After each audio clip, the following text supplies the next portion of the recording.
बिहार भारत के eastern side में बसा हुआ एक राज्य है जिसकी बाउंड्रीज नेपाल से जुड़ती है नॉर्थ साइड से। नवंबर 2000 में झारखंड को नया राज्य बनाया गया जो पहले बिहार में था। पटना बिहार की राजधानी है। बिहार की एक बहुत ही इम्पोर्टेंट हिस्ट्री है जो कि इंडियन कल्चर और सिविलाइजेशन पर फोकस करता है।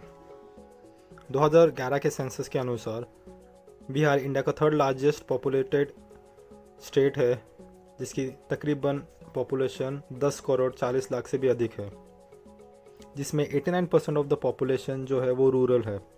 ये सेकंड लोवेस्ट अर्बनाइजेशन रेट है इंडिया में, हिमाचल प्रदेश के बाद। बिहार में कई प्रकार के रिलीजन्स के लोग रहते हैं जिसमें हिंदूज मेजॉरिटी में है। यहाँ पर 82.7% हिंदूज है, 16.9% इस्लाम है और बाकी ईसाई, बुद्धिस्ट और बाकी धर्म फॉलो करते हैं। 2004 के इकोनॉमिस्ट मैगजीन ने कहा कि Bihar become a byword for the worst of India, widespread and inescapable poverty of corrupt politician indistinguishable from mafia dons. अगर इसको हिंदी में सिंपल भाषा में कहा जाए तो बिहार में पॉलिटिशियन का कुछ ऐसा राज्य है जो कि पूरी तरह से करप्ट है और माफिया डॉन्स को बढ़ावा देता है। 2005 के वर्ल्ड बैंक के एक रिपोर्ट में बताया कि बिहार में बहुत ही ज़्यादा इश्यूज है। उनका एक सेंटेंस था जिसमें उन्होंने मेंशन किया था enormous issues, unsatisfactory infrastructure and weak governance. Times Now के एक आर्टिकल में बिहार के हेल्थ केयर सिस्टम पर फोकस किया था। उसमें बताया था कि India ranks 184 out of 191 countries in terms of share of GDP spent on health care according to WHO। अगर सिंपल भाषा में इसे बताया जाए तो WHO के अनुसार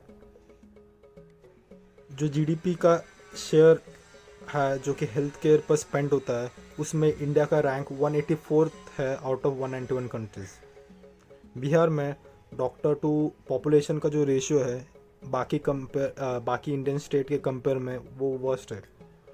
यहाँ पे करीब 2790 डॉक्टर्स है। इसका मतलब अगर मैं इसको पॉपुलेशन से अगर कंपेयर करूँ तो तकरीबन 43,788 लोगों के लिए सिर्फ एक डॉक्टर है। जी हाँ, 43,788 लोगों के लिए सिर्फ एक ही डॉक्टर। बिहार में करीब 2000 प्राइमरी हेल्थ केयर सेंटर्स है, 150 कम्युनिटी सेंटर्स है। Under investment health care system में इससे बिहार में बहुत ही ज़्यादा प्रॉब्लम्स को बढ़ावा देता है। इसके कारण हॉस्पिटल्स में जो इक्विपमेंट्स लगते हैं उसकी खरीदारी बिल्कुल भी नहीं होती है और हाइजीन लेवल की तो बात ही अलग है।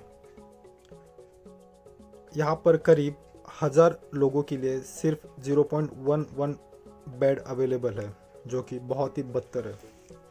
देश में करीब 20 से 25% IAS बिहार से आते हैं, लेकिन सबसे ज़्यादा बेरोजगार भी बिहार में ही है। ऐसा क्यों?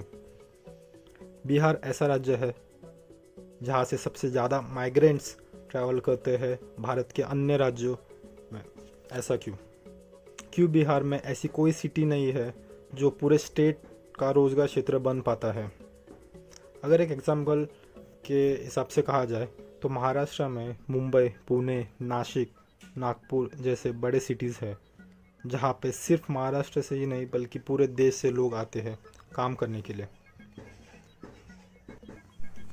यहाँ पर और भी सिटीज़ है जैसे दिल्ली, चेन्नई, बैंगलोर, कोलकाता, चंडीगढ़, नोएडा जैसे शहर जो कि अपने स्टेट में रोज़गार की सुविधा देती है। इसका सबसे बड़ा कारण है इंफ्रास्ट्रक्चर डेवलपमेंट और इंडस्ट्रियलाइजेशन।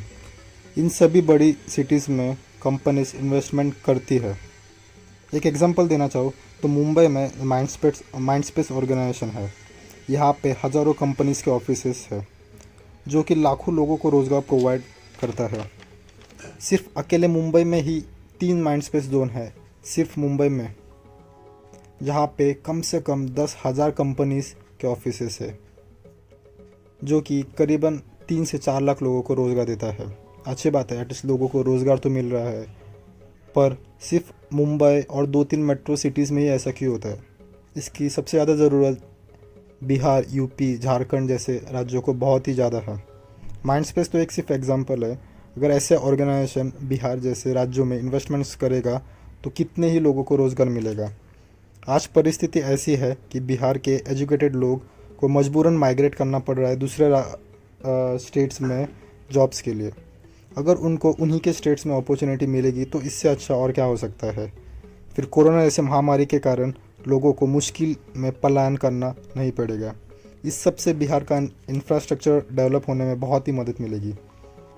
आईटी हब्स का बिल्कुल भी ना होना, lacks of infrastructure, lacks of health care systems, mafia dons, ये सबसे चिंता की इश्यूज है बिहार में।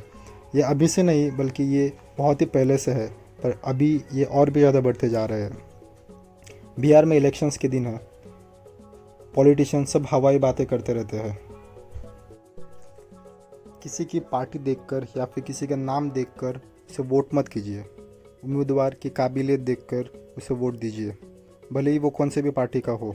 अगर वो लोगों के लिए अच्छा काम कर रहा है, अगर वो आपके लिए अच्छा काम कर रहा है, आपके एरिया, आपके रीजन के लिए अच्छा काम कर रहा है, तो ही जाके उसे वोट दीजिए, उसके पार्टी के नाम पर मत दीजिए।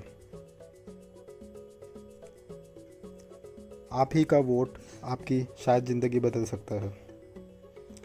अगर आपको ये वीडियो अच्छा लगे तो प्लीज़ इसे लाइक कीजिए, शेयर कीजिए और चैनल को सब्सक्राइब कीजिए। धन्यवाद।